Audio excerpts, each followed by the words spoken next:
नमस्कार विद्यार्थी मित्र मैत्रिणींनो, कसे आहात? कैसे हो प्यारे बच्चों? विद्यार्थी मित्रांनो, आज आपण मराठी सुलभ भारती इयत्ता 5वी इंग्रजी व हिंदी माध्यम या पाठ्यपुस्तकातील पाठ क्रमांक 22 वाचूया, लिहूया, रीडिंग एंड राइटिंग। यह पाठ आज हम पढ़ने वाले हैं। वाचा सांगा। वाचा मतलब पढ़ो, सांगा मतलब बताओ। देखो, आम का चित्र दिया हुआ है। फल है आम का, उसका रंग, उसका वास, फलों का राजा उसको कहा जाता है। पीला रंग होता है ना जब वो पक जाती है कैरी, है ना, रॉ मैंगो कैरी जब पक जाती हो तो उसका रंग बदल जाता है। उसकी अच्छी जब पक जाता है तो अच्छी खुशबू आती है। फलों का राजा उसको कहा जाता है। उससे हम आमरस बनाते हैं, है ना।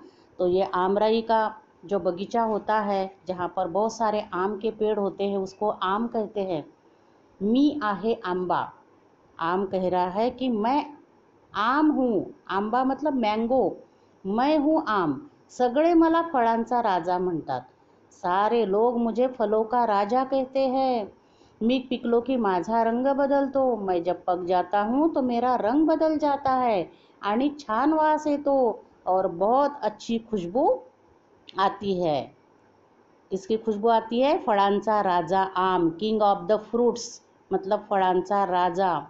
और इसका रंग बदल जाता है, कलर बदल जाता है और इसे हम क्या बनाते? माझ्या गोड रसाला आमरस म्हणतात। रस मतलब जूस, गोड मतलब स्वीट। जब इसका स्वीट जूस जब बनाते हैं, आमरस बनाते, बड़ा अच्छा लगता है। हापूस, पायरी, केशर, खोक्या, गोटी, चिक्कुड्या अशी काही नावे आहेत। आम कह रहा है कि मेरे नाम क्या क्या है? हापूस है, पायरी है, केशर है, खोक्या है, गोटी, चिक्कुड्या, यही मेरे नाम हैं। आमराईत आंब्यांची खूप झाडे असतात। आमराई में मतलब आम के बगीचे में आम के बहुत सारे पेड़ होते हैं। तो हे गाणे मिळवा म्हणा। यह गाना जो है आप लोगों ने ढूंढना है, यूट्यूब पे भी मिल जाएगा। आंबा पिकतो, रस गळतो, कोकणचा राजाबाई झिम्मा खेळतो, झिम पोरी झिम, कपाळाची झिम, झिम गेला फुटून, पोरी गेल्या उठून। इस तरीके से ये गीत जो है आपने देखना है। तुमच्या घरी आंब्यापासून कोणकोणते पदार्थ बनवतात और आपको बताना है कि आपके घर में आम से कौन से पदार्थ बनाते हैं। फिर है दूसरा वाहन, साइकिल। ईंधन बचत, साइकिल से ईंधन की बचत होती है, ईंधन की जरूरत ही नहीं पड़ती है ना। और इसके दो ही मतलब व्हील होते हैं, चक्र होते हैं। और इससे व्यायाम बहुत अच्छा होता है शरीर का। हमारे स्नायु बड़कट होते हैं, मजबूत होते हैं, स्ट्रांग होते हैं। मला सायकल खूप आवडते। मुझे सायकल बहुत अच्छी लगती है। सायकल हे एक प्रवासाचे वाहन आहे। सायकल यह एक प्रवास का बहुत अच्छा वाहन है। सायकलीला 2 चाके असतात। सायकल को 2 चक्र होते, व्हील होते हैं। तिला ईंधन लागत नाही। उसको ईंधन की, पेट्रोल की, केरोसिन की, फ्यूल की कोई ज़रूरत नहीं होती। चाकात हवा भरली की ती सुसाट धावते। उसके चक्र में, व्हील में हवा भरो तो वो सुसाट मतलब फास्ट दौड़ती है, जोर से दौड़ती है। घरापासून जवळ कोठे जायचे असेल तर सायकल वापरावी। घर के पास में ही कहीं जाना हो तो साइकिल का उपयोग करना चाहिए। जवळ मतलब नियर, कहीं नज़दीक जाना हो तो साइकिल का उपयोग करना चाहिए। त्यामुळे ईंधन बचत होईल। इसकी वजह से क्या होगा कि ईंधन का बचत हो जाएगी। साइकिल चालवणे हा एक चांगला व्यायाम आहे। साइकिल को चलाना यह बहुत अच्छा एक्सरसाइज है। चांगला मतलब गुड, बहुत अच्छा, गुड एक्सरसाइज है, व्यायाम है। साइकिल से व्यायाम होता है। तुम्हाला सायकलीवरील कोठे कोठे जायला आवडेल? आप लोगों को साइकिल के ऊपर से कहाँ कहाँ जाने के लिए अच्छा लगेगा, ये आपने बताना है। तुम्ही तुमच्या सायकलीची काळजी कशी घेता? आप अपने साइकिल की किस तरह से देखभाल करते हो, यह भी आपको बताना है। अब तीसरा देखते हैं, सण मतलब त्यौहार जो है, फेस्टिवल। सण मतलब फेस्टिवल।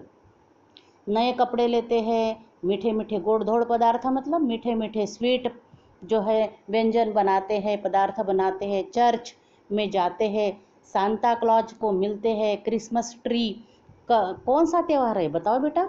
कौन से त्यौहार में सांता क्लॉज होता है, क्रिसमस ट्री होती है? बाकी तो ठीक है कि नए कपड़े लेते हैं, मीठे मीठे पदार्थ बनाते हैं, लेकिन ये कौन सा त्यौहार है, पहचाना आप लोगों ने? वेरी गुड ना, बिल्कुल सही कहा। क्रिश्चियन लोगों का यह जो होता है नाताळ, क्रिसमस है ना, यह त्यौहार आपण अनेक सण साजरे करतो, हम बहुत सारे त्यौहार मनाते हैं। कौन कौन से त्यौहार मनाते हैं? दिवाली है, दशहरा है, रक्षाबंधन है, भाई दूज है, होली है ना, इस तरह से बहुत सारे त्यौहार मनाते हैं। और साथ ही में जो है ईद है ना, हमारे देश में अलग अलग जाति धर्म के लोग रहते हैं, तो अलग अलग उनके धर्म के अनुसार जो त्यौहार मनाते हैं हम भी लोग उनमें शामिल होते हैं, है ना। ईद है, मोहर्रम है, उसी तरीके से क्रिश्चियन लोगों का होता है त्यौहार जो आहे क्रिसमस। तसंच ख्रिश्चन बांधव प्रभू येशूचा जन्मदिवस नाताळ सण म्हणून साजरा करतात।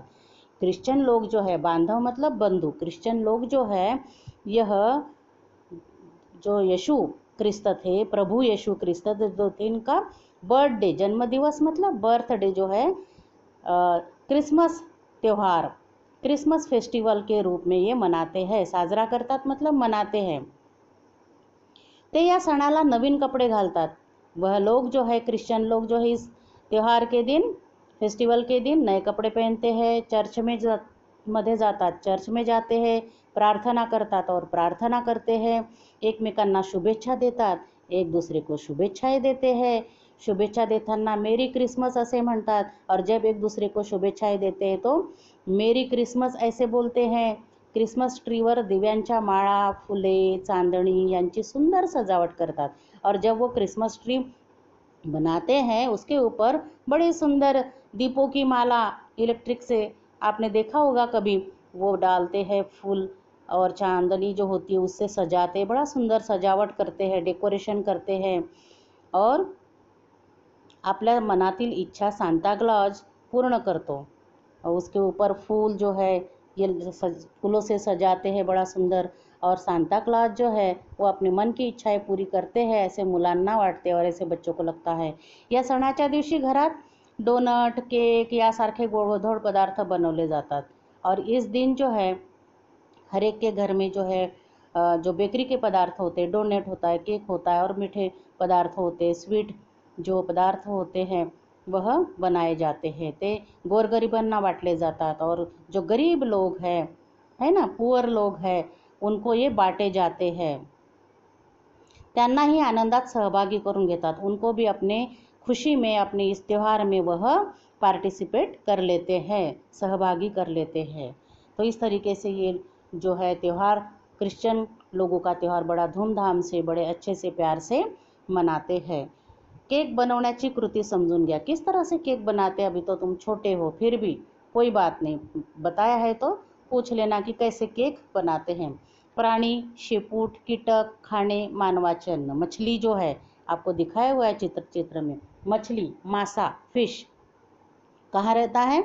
या तो नदी में और समुंदर में। समुंदर मतलब सी, नदी रिवर, तालाव पॉन्ड्स, शेपूट टेल, पर मतलब विंग, वेगवेगळे मतलब डिफरेंट। तो यह एक प्राणी है, उसकी पूछ देखो, कीटक खाता है, छोटे छोटे कीटकों को खाता है और अपना पेट भरता है। मानव भी इसको खाते हैं। मछली जो कोकण भाग के होते हैं, जो समुद्र के किनारे रहते हैं, वो जो लोग हैं मछली खाते हैं। मी आहे मासा, मछली कह रही है कि मैं मछली हूँ, मी समुद्र, नदी, तलावांच्या पाण्यात राहतो, मैं समुद्र में रहती हूँ, नदी में रहती हूँ, तालाबों में रहती हूँ, और म्हणून मला जलचर प्राणी म्हणतात, इसलिए मुझे जलचर प्राणी कहते हैं। मी शेपूट आणि परांच्या मदतीने पोहतो, मैं अपनी पूछ मतलब टेल, और पर मतलब पंख जो होते विंग, उनकी सहायता से मैं पानी के ऊपर तैरता हूँ। पाण्यातले कीटक, लहान मासे व पाणवनस्पती खातो, और मैं पानी में जो छोटे छोटे कीटक होते हैं उनको मैं खाता हूँ, छोटी छोटी मछलियों को मैं खाता हूँ। जो वनस्पति होती है पानी के अंदर की, जो वनस्पति होती है उनको मैं खाता हूँ, वो मेरा अन्न है। माझे रंग, रूप, आकार वेगवेगळे असतात, मेरा जो रंग होता है, रूप होता है, आकार होता है, वो अलग अलग होते हैं, डिफरेंट। डिफरेंट डिफरेंट होते हैं. मी मानवाचे अन्न आहे और मैं मानव का अन्न हूँ. मानव मुझे खाते हैं. तो इस तरीके से फिश टँक मधील मासे काय करतात. फिश टँक में आपने कभी देखे होंगे मछलियाँ. हर एक के घर में जो देखो, हर एक के तो नहीं होता है, लेकिन जो कुछ लोग जो है अपने घर में फिश टँक लेकर आते, उसमें मछलियाँ डालते कलरफुल. त्यांची काळजी कशी घेतात और उनका एक खाद्यान्न भी मिलता है पॅकेट में, मार्केट में मिल जाता है. तुम्हाला त्यातील माशांची कोणकोणती नावे माहीत आहे. तो तुम्हारे घर में यदि फिश टँक है तो उसमें फिश टैंक में जो मछलियाँ हैं उनके नाम तुम्हें मालूम है कि वो उनको क्या कहते हैं. ती नावे लिया और वह नाम आप लोगों को लिखने हैं. तो इस तरह से बेटा यह जो लेसन था 22 नंबर का, 22 नंबर का वाचूया लिहूया, ये आपके ध्यान में आया होगा. ओके बेटा, बाय.